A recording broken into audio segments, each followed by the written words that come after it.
Ganito lang kadali mag-voice over. Una, pumunta ka sa CapCut.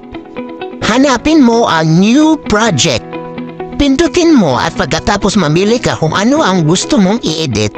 Katulad niyan, yan ang gusto kong i-edit. At pagkatapos niyan, pindutin mo ang add. Pagkatapos niyan, hanapin mo ang audio. Pagkatapos pindutin ang record. Pindutin mo ulit at maghintay sa bilang.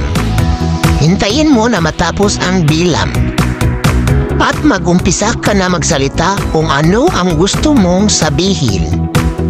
At pindutin mo ang mic kung gusto mong putulin na ang pagsasalita mo. Pindutin ang audio effects. At mamili ka kung sino ang gusto mo sa voice character. Ako kasi paborito kong gamitin si Trickster. Kayo na bahala kung sino ang gusto nyong gamitin. Pindutin ang check kung nakapili na kayo sa gusto nyong voice character. Kung gusto nyong hinaan at lakasan ang boses na na-record nyo, hanapin nyo lang ang volume. At kapag okay na at satisfied na kayo, pwede nyo nang i-save.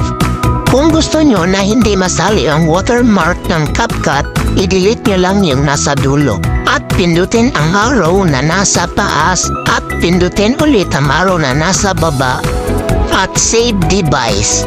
Antayin ang bilang hanggang umabot ng 100%. At pindutin ang done at automatic nakasave na ang video mo sa gallery.